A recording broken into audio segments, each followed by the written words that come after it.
Merhaba arkadaşlar, ben Ufuk Sinan. Bugün sizlere Yumi'nin çıkarmış olduğu Yumi Iron model cep telefonu incelemek istiyorum. Cep telefonu şu anda ön siparişte ve tedarik aşamasında oldukça güçlük çektiklerini biliyorum ki ben alırken oldukça uzun zaman bekledim ki yaklaşık 1-2 ay olması lazım. Ama sabrettiğinize değecek bir telefona benziyor.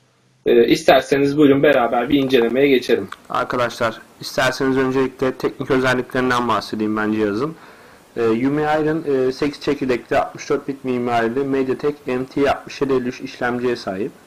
MT6753 işlemci 1.5 GHz hızında çalışıyor ve Mali T720 CPU ile geliyor.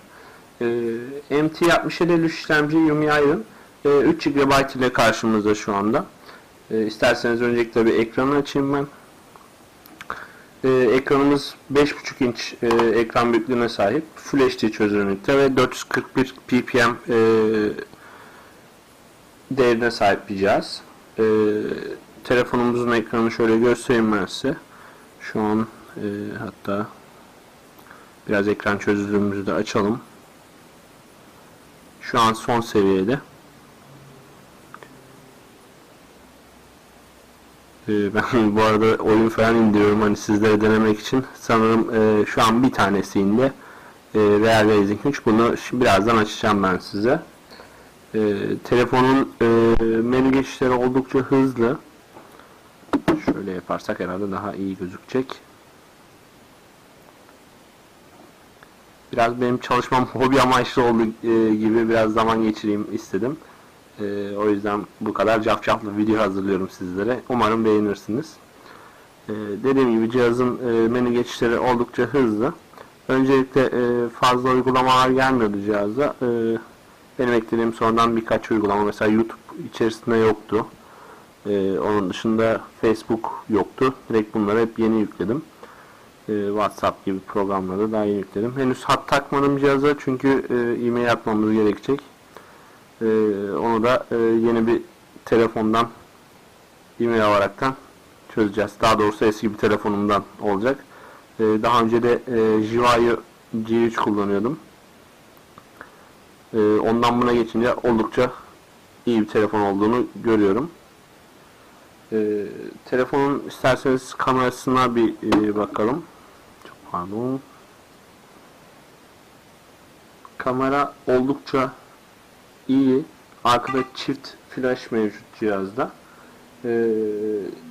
13 megapiksellik Sony'nin IMX214 kamera sensörüne sahip. Şöyle yaparsam herhalde ne kadar net olduğunu görebiliriz.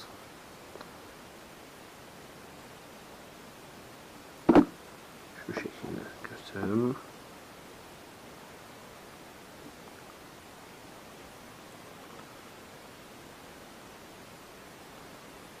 Şu an makro çekimde hani en ince ayrıntılarına kadar da görebileceksiniz. Oldukça iyi bir arka kameraya sahip.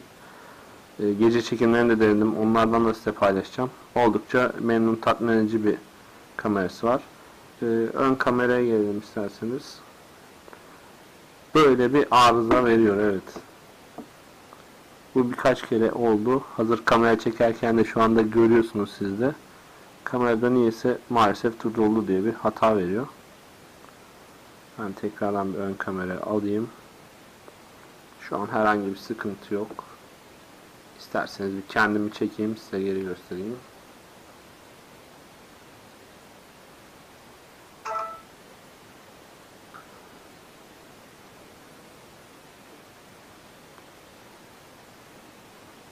Yakın çekimi aldığımda kristalize bir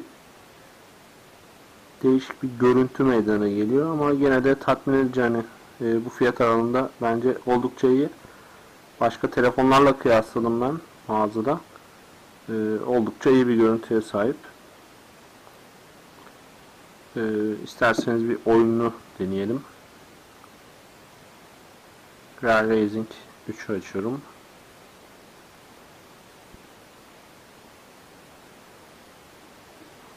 Başlatalım.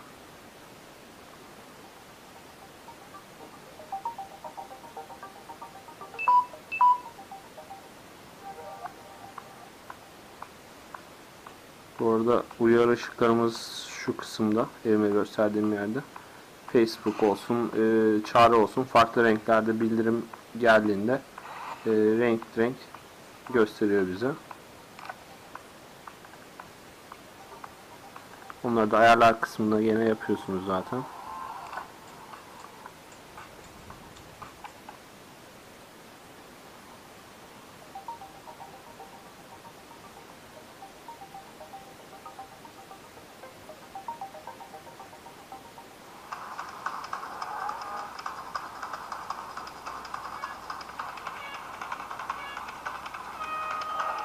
Sensörleri oldukça iyi çalışıyor. Herhangi bir sıkıntı rastlamadım. Sadece bir hoparlörlerini pek beğenmedim açıkçası. Birazcık dandik bir ses var gibime geliyor. Yalnız kulaklığı takıp müzik dinlediğimde muazzam bir sese sahip olduğunu gördüm.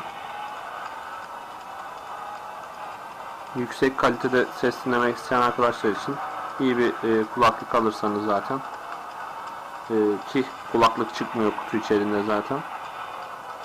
Kutu içerisinde size göstereyim ben birazdan. Oyunda herhangi bir donma, takılma yok. Farklı oyunlarda oynadıkça zaten sizlere cihazı göstereceğim, hani bol bol video çeker koyarım. Alacak arkadaşlara da umarım yardımcı olmuş oluruz. Şöyle üstten şöyle tutup ekrandan direkt geri dönme tuşları. Herhangi bir tuş yok bu kısımlarda. Şöyle bir gezelim bakalım neler var telefonumuzda. Telefonda şöyle kalp hızınızı ölçen bir sistem mevcut. Onu da gösterelim. Parmağınızı şu kısımdaki kamera bölgesine basılı tutuyorsunuz.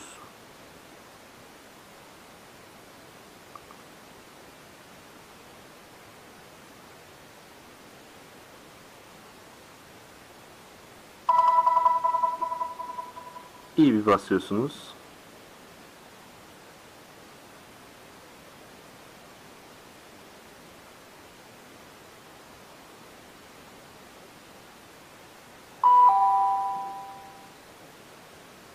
Şu anda kalp ritim hızım budur. Onun dışında şöyle stresten bahsediyor. Nasıl bir şey yani, nedir, ne işe yarar bilmiyorum ama bir deneyelim bakalım.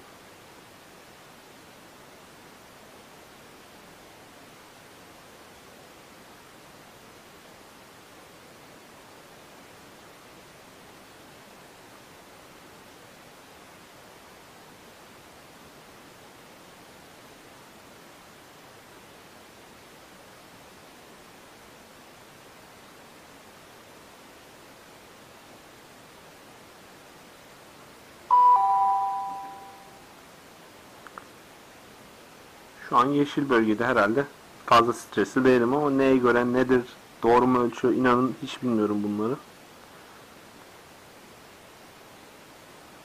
Bakalım diğer oyunumuzda iniyor mu? Yok, o bayağı uzun sürecek gibi. Mortal Kombat'ı yüklüyorum birazdan.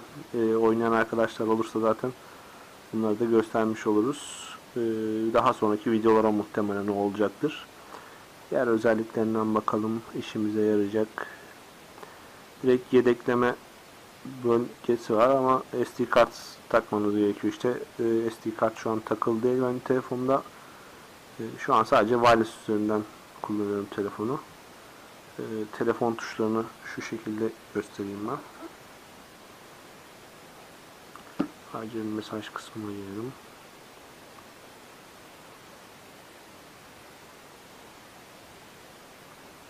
Mesaj oluştur diyelim. Klavyesinde de herhalde bir Swift key falan yüklerseniz daha iyi olacaktır. Pek pratik gelmedi bana. Bir de herhalde hatırlatma dillerini değiştirmemiz gerekecek çünkü farklı şeyler yazıyor. Mesela merhaba derken Mehmet yazıyor. Hatta merhaba diyorum, direkt başkalarını söylüyor. Herhalde diğer farklı uygulamalar indirip Google Play'den yüklemek daha iyi olacak. tarayıcısına bakalım isterseniz. İnternet hızını görelim. Direkt telefonu açtığımda community.yumidigi.com'a bağlanıyor sanırım. Şu an Yumi'nin kendi sayfasındayız.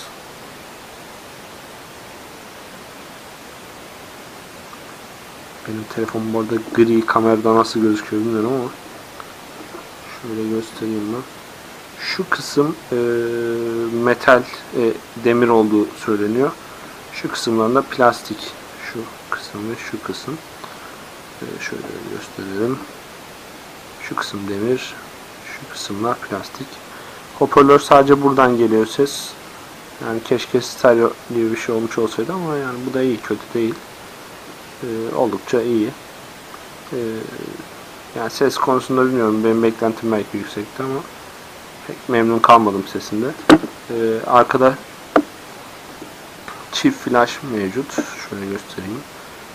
Şu kameramız, kulaklık girişi üst kısımda mevcut. Sol üst köşede. Şöyle bir sitelerde bir gezelim. Bir siteye girelim.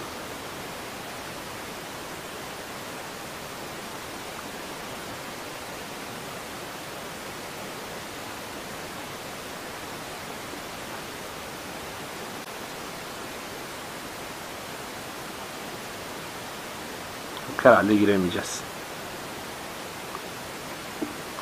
Arkadaşlar gene soracağınız olan sorular olursa yardımcı olmaya çalışacağım. Beni izlediğiniz için teşekkür ediyorum. Görüşmek üzere tekrardan.